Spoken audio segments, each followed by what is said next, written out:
Mist clung to the soft green hills like a held breath. At the village's edge, where a narrow stream whispered secrets to the stones, Nanny lived alone in a house that leaned slightly with age. The wood creaked at night. The fence sighed when the wind passed through it. Yet nothing here felt empty. Every morning began the same way, slow, deliberate, unbroken. Nanny stepped outside with her walking stick, and Lulu followed, white feathers damp with dew, feet tapping softly against the earth. If you watched closely, you'd notice how the silence wrapped around them, not cold, but watchful. With the first hint of sunrise, Lulu laid a single warm egg beside the shed. Nanny knelt, her joints aching, and lifted it with care. One egg. Always one.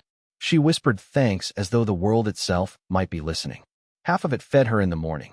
The other half waited patiently for night. Nothing was wasted. Nothing rushed. Contentment lived in the spaces between her breaths. Then, without warning, the rhythm broke. 2 eggs lay in the straw one morning, pale and perfect. Nanny froze, listening to the distant hills, as if expecting them to object. She smiled instead, though something tightened in her chest. The extra egg went to the market, traded for rice and jaggery. The villagers noticed. Eyes lingered longer. Voices lowered when she passed. Soon advice came like a quiet pressure. Sell both eggs. Feed the duck more. Buy another. Grow faster. Take advantage. Nanny only nodded, her smile thin, and walked home with Lulu at her heels. 1 egg stayed with her.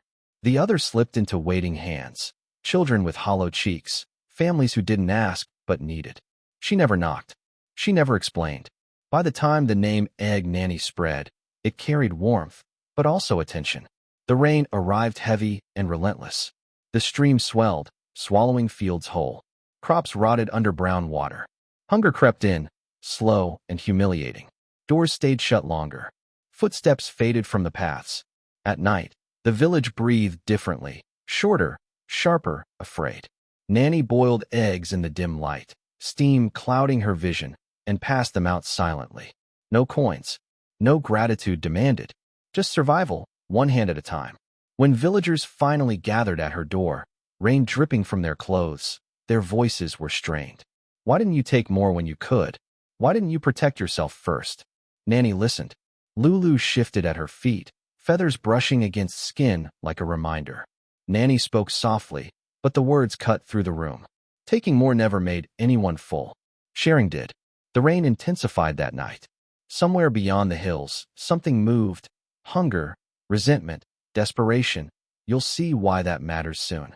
Nanny closed her door, unaware of the shadows forming beyond her fence, as the last egg cooled on the table and the silence waited to break.